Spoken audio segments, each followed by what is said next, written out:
Kozhikode medical college ആശുപത്രിയിൽ casualty കെട്ടിടത്തിൽ നിന്ന് വീണ്ടും പുക ഉയർന്നു എന്നുള്ള വിവരമാണ് പുറത്തുവരുന്നത്. 6ാം നിലയിൽ നിന്നാണ് പുക ഉയർന്നത്. സിനോജ് തോമസ് ഉണ്ട് വിശദാംശങ്ങളുമായി. സിനോജ്, ആശങ്കപ്പെടേണ്ടുന്ന ഒരു സാഹചര്യമുണ്ടോ? രോഗികളെയൊക്കെ ഒഴിപ്പിക്കേണ്ടുന്ന ഒരു അവസ്ഥയുണ്ടോ?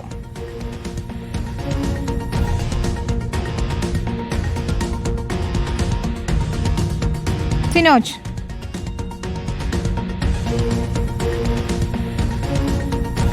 ആറാം നിലയിലാണ് ഈ പുക കണ്ടത്.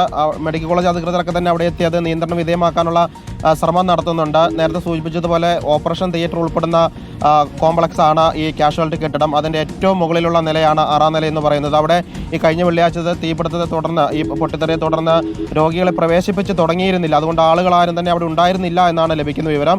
ഈ കാഷ്വാലിറ്റിയിൽ അപകടവുമായി ബന്ധപ്പെട്ടുള്ള പരിശോധനകൾ നടക്കുന്നുണ്ട്. വൈദ്യുതി ഡിപ്പാർട്ട്മെൻറ്റൊക്കെ തന്നെ പരിശോധനകൾ നടത്തുന്നുണ്ട്. അതായത് വൈദ്യുതി പൂർണ്ണമായും പുനഃസ്ഥാപിച്ചുകൊണ്ടുള്ള പ്രവർത്തനത്തിലേക്ക് കടക്കാൻ വേണ്ടിയുള്ള പരിശോധനകൾ നടക്കുന്നുണ്ട്. ഇനി ഏതെങ്കിലും സാഹചര്യത്തിൽ അങ്ങനെ പരിശോധന നടത്തുന്ന സമയത്ത് സംഭവിച്ചതാണോ എന്നറിയില്ല. കാരണം വൈദ്യുതിയുമായി ബന്ധപ്പെട്ട നിരവധി പരാതികൾ അവിടെ ഉണ്ടായിരുന്നു. അതായത് പുതിയ ബിൽഡിംഗ് ആയതുകൊണ്ട് തന്നെ വൈദ്യുതി ശേഷി കൂടുതലുള്ള ഉപകരണങ്ങളാണ് അവിടെ ഉണ്ടായിരുന്നത്. അതുകൊണ്ട് തന്നെ അവിടെയുള്ള വൈദ്യുതി സംവിധാനം ഇടയ്ക്കിടയ്ക്ക് കട്ടായി പോകുന്ന അല്ലെങ്കിൽ വിച്ഛേദിച്ച് പോകുന്ന സാഹചര്യം ഉണ്ടായിരുന്നുവെന്ന് ജീവനക്കാർ തന്നെ പരാതി പറഞ്ഞിരുന്നു. അതുകൊണ്ട് ഓവർലോഡായി ഏതെങ്കിലും തരത്തിൽ വീണ്ടും ഷോർട്ട് സർക്യൂട്ട് ആയതാണോ എന്ന കാര്യത്തിൽ വ്യക്തതയില്ല. ഏതായാലും പുക ഉയർന്ന ഭാഗത്ത് പരിശോധനകൾ നടത്തുമെന്നാണ് അറിയിച്ചിരിക്കുന്നത്.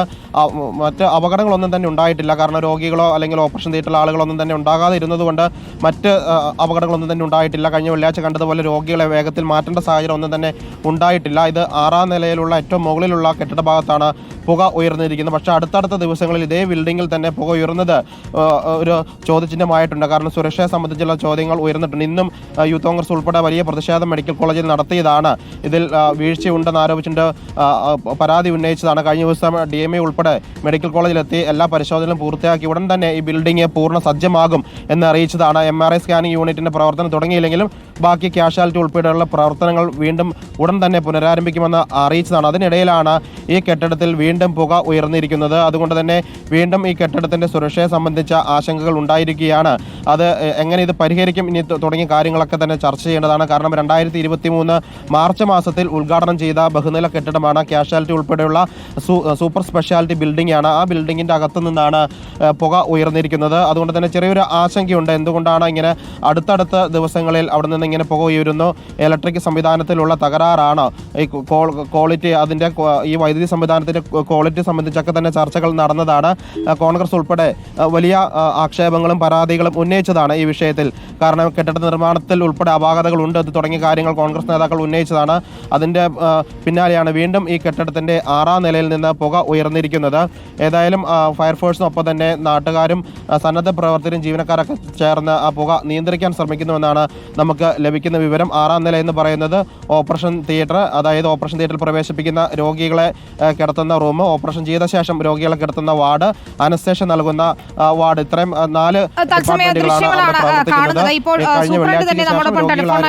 ചേരുകയാണ്.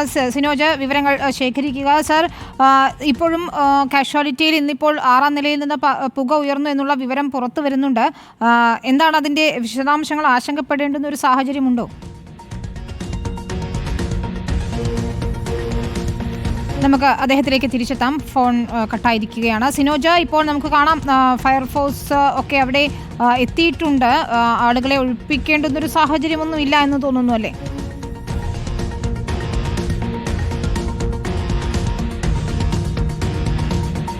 പറഞ്ഞതുപോലെ ആളുകളെ അങ്ങനെ ഒഴിപ്പിക്കേണ്ട സാഹചര്യമില്ല. കാരണം ആ വാർഡിലേക്ക് ഈ കഴിഞ്ഞ വെള്ളിയാഴ്ച അപകടത്തിന് ശേഷം ആളുകളെ കയറ്റി തുടങ്ങിയിരുന്നില്ല. അതുകൊണ്ട് തന്നെ ആളുകളെ കൂടുതലായിട്ട് ഒഴിപ്പിക്കേണ്ട സാഹചര്യം ഒന്നും തന്നെ ഇല്ല എന്നാണ് അറിയിച്ചിരിക്കുന്നത്. കാരണം ഈ അത്യാവശ്യമുള്ള വാർഡുകൾ, ഈ 3ാം നില നൂറ പോലുള്ള വാർഡുകളൊക്കെ തന്നെയാണ് ആളുകൾ ഉണ്ടായിരുന്നത്. കഴിഞ്ഞ ദിവസം അപകടം ഉണ്ടായ സമയത്ത് ഈ 6ാം നിലയിലേക്കൊന്നും തന്നെ പുക എത്തിയിരുന്നില്ല. എങ്കിൽ കൂടി ഓപ്പറേഷൻ തിയേറ്റർ ഉൾപ്പെടെയുള്ള സംവിധാനങ്ങൾ അവിടെ ഉള്ളത് കൊണ്ട് തന്നെ അവിടേക്ക് രോഗികളെ ഓപ്പറേഷൻ തിയേറ്ററിൽ നിന്ന് തന്നെ ഓപ്പൺ ആക്കുകയോ സർജറികൾ നടത്തുകയോ ഒന്നും തന്നെ ചെയ്തിരുന്നില്ല, അത് ഉപയോഗിച്ചിരുന്നില്ല. അതുകൊണ്ട് അവിടെ രോഗികളില്ല എന്നാണ് നമുക്ക് ലഭിക്കുന്ന വിവരം. അതുകൊണ്ട് രോഗികളെ കഴിഞ്ഞ തവണത്തെ പോലെ ഷിഫ്റ്റ് ചെയ്യേണ്ട സാഹചര്യം ഒന്നും തന്നെ ഇല്ല. പക്ഷേ ഇത് എന്തുകൊണ്ട് സംഭവിച്ചു എന്നുള്ളൊരു പ്രശ്നം കൂടിയുണ്ട്. ഈ അടിക്കടി ഈ പുതിയ ബിൽഡിങ്ങിൽ ഇങ്ങനെ പുക ഉയരുന്നത് അത് ഇനി ഇതും ഷോർട്ട് സർക്യൂട്ട് മൂലമാണെങ്കിൽ കൂടുതൽ ആശങ്കയ്ക്ക് വകവരുത്തും. കാരണം എന്താ വെച്ചാൽ ഈ വൈദ്യുതിയുമായി ബന്ധപ്പെട്ട സംശയങ്ങൾ, വലിയ മെഷീനറീസ് അവിടെ ഉപയോഗിക്കുന്നുണ്ട്, കൂടുതൽ വൈദ്യുതി ഉപയോഗമുള്ള ബിൽഡിംഗ് ആണ്. അതിനൊത്ത വയറിങ്ങോ ഒപ്പം തന്നെ വൈദ്യുതി സംവിധാനങ്ങളോ അല്ല ചെയ്തിരിക്കുന്ന ആരോപണം നേരത്തെ തന്നെ കോൺഗ്രസ് നേതാക്കൾ ഉന്നയിച്ചിരുന്നു. അങ്ങനെയെങ്കിൽ ഇതിന്റെ സുരക്ഷ സംബന്ധിച്ച ഒരു സുരക്ഷ ഓഡിറ്റ് ഉൾപ്പെടെ നടത്തേണ്ടി വരും. കാരണം വൈദ്യുതി ഒരു നിമിഷം മുബഷീർ